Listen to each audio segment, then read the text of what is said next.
பிரியமானவர்களே, இயேசு கிறிஸ்துவின் நாமத்தில் உங்களை நான் வாழ்த்துகிறேன். சந்தோஷமா இருக்கிறீங்களா? ஆண்டவர் இயேசு கிறிஸ்து உங்க மேல எப்பவுமே நோக்கமா இருக்கிறாரு. அவருடைய கண்கள் உங்க மேல இருக்கிறது. அவர் உங்களை கவனித்து கொண்டே இருக்கிறார். அப்ப நீங்க சந்தோஷமா தான் இருக்கணும். எதுக்கு பயப்படுறீங்க? எப்பவுமே சந்தோஷமா இருங்க. உங்க ஜெபத்தை கேட்க எப்பவும் ஒரு ஆவலோடு கூட இருக்கிறார். சரி, இந்த இடம் அழகா இருக்குதுன்னு பாக்குறீங்களா? ரொம்ப அழகான இடம். ஆஸ்திரேலியாவில் அடலைட் என்கிற பட்டணத்துல இது வினியார்ட், ஒரு திராட்சை தோட்டம். ரொம்ப அழகா இருக்குல்ல? இந்த திராட்சை தோட்டத்தை அழகா பராமரிக்கிறாங்க. இந்த பட்டணத்துல நிறைய திராட்சை தோட்டம் இருக்கிறது. ஒயின் இங்க இருந்து தயார் பண்ணி உலகெல்லாம் அனுப்புகிறார்கள். அதோடு இங்க ஒரு செடி பாக்குறீங்களா? லேவெண்டர் கலர்ல பூ இருக்குதுல்ல, இது லேவெண்டர் அந்த பிளான்ட். இது இந்த பூவுல இருந்து தான் லேவெண்டர் எசன்ஸ் எடுக்கிறாங்க. லேவெண்டர் சோப்பை தயாரிப்பது, பெர்ஃப்யூம் தயாரிப்பது, எல்லாத்துக்கும் இந்த மலர் தான் பயன்படுத்துறாங்க. இவ்வளோண்டு சின்ன பூவா இருக்குது. இதனுடைய வாசனை ரொம்ப மன ரம்மியமா இருக்கும். அதாவது ஸ்மெல் ரம்மியமா இருக்கும்.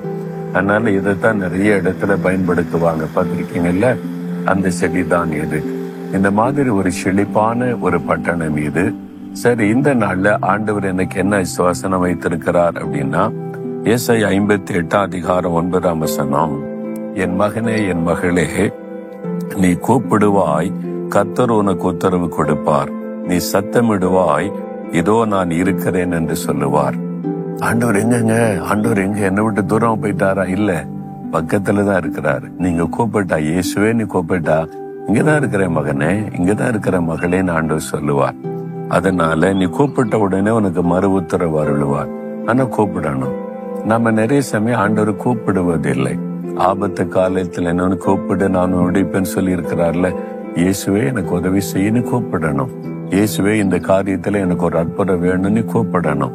இன்னைக்கு ஏதோ ஒரு காரியத்துக்கு கலங்குறீங்கல்ல, இயேசுவே இந்த காரியத்துல எனக்கு ஒரு அற்புதம் நீங்க செய்யணும் அப்படின்னு உண்மையா கூப்பிட்டு பாருங்க. உங்களுக்கு மறு உத்தரவு அருளி செய்வார்.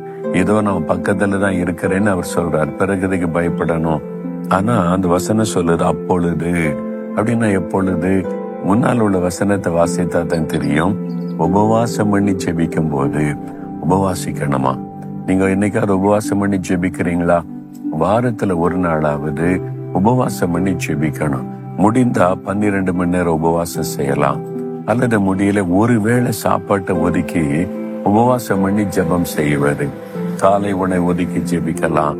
அல்லது வேலை இருக்குது, பிசினஸ் இருக்குன்னா இரவு உணவை ஒதுக்கிட்டு வாரத்துல ஒரு நாள் நல்ல ஆண்டவருக்கு டைம் எடுத்து அந்த ராத்திரில 2-3 மணி நேரம் உட்கார்ந்து வேதத்தை தியானித்து ஜெபிக்கலாம். உங்க காரியத்தெல்லாம் எழுதி வச்சு, இந்த வாரத்துல என்னென்ன காரியத்துல ஆண்டவர் அற்புதம் செய்யணும், எனக்கு வழி நடத்துதல் வேணும், ஆலோசனை வேணும்னு நீங்க ஜெபிக்கலாம். உங்களுடைய பிசினஸ், வேலை, குடும்ப காரியமா இந்த மாதிரி உபவாசம் பண்ணி ஜெபிக்கிற பழக்கத்தை ஏற்படுத்தி கொள்ளணும். வாரத்துல ஒரு நாளாவது உபவாசிக்கிறீங்களா? கட்டாயம் உபவாசிக்கணும். அப்படி உபவாசம் பண்ணி உங்களை தாழ்த்தி ஜெபிக்கும் போது ஏதோ நான் பக்கத்துல தான் இருக்கிறேன்னு ஆண்டவர் சொல்லுவாராம். உங்களுடைய ஜெபத்துக்கு பதில் தருவாராம்.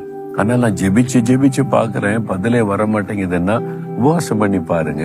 ஒரு நேரம் உணவை ஒதுக்கி நான் உபவாசம் பண்ணி இந்த காரியத்துக்கு ஜெபிக்கிறேன், எனக்கு ஒரு அற்புதம் நடக்குன்னு ஜெபிச்சு பாருங்க. அற்புதம் நடப்பதை நீங்கள் காண்பீங்க.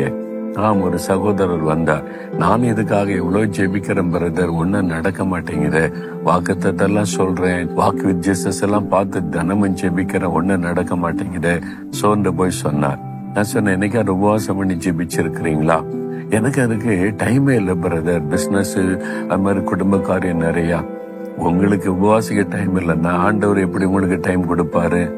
நீங்க தான் நேரத்தை ஒதுக்கணும். ஒருவேளை பகல்ல உபவாசிக்க முடியலையா, ராத்திரில சாப்பாட்டை ஒதுக்கிட்டு ஒரு 2 மணி நேரம் ஆண்டோடைய பாத்துல உட்காருங்க. தனியா உட்கார்ந்து வேதம் வாசித்து ஜெபிச்சு பாருங்க. நீங்க நேரத்தை ஒதுக்கணும். நீங்க பிரயாசப்படணும்ல. சரி பிரதன்ட்டு போனார். அவர் உபவாசித்து ஜெபித்த உடனே காரியம் வாய்த்தாரு. உடனே அற்புதம் அடைந்தாரு. அதுல ஒரு வல்லமை இருக்கிறது. அதுதான் சொல்றேன், உபவாசம் பண்ணி ஜெபிக்கும் போது அப்பொழுது உனக்கு மறு உத்தரவு கொடுப்பேன், உன் பக்கத்துல நான் இருக்கிறேன்னு சொல்லுவேன் என்று ஆண்டவர் சொல்லுகிறார்.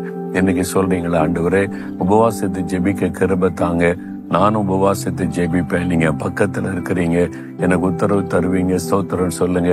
ஆண்டவரே, என் சத்தத்தை கேட்டு எனக்கு அற்புதம் செய்கிற தேவனுக்கு ஸ்தோத்திரம். நானும் உபவாசத்தை ஜெபிக்க எனக்கு பலன் தாங்க, நான் உபவாசத்தை ஜெபித்து அற்புதத்தை பெற்றுக் கொள்ளுவேன். நான் விசுவாசிக்கிறேன். என் பக்கத்துல நீங்க இருக்கிறீங்க, என்னோட பேசுறீங்க, நடத்துறீங்க. உங்களுக்கு ஸ்தோத்திரம். இயேசுவின் நாமத்தில் ஆமேன், ஆமேன்.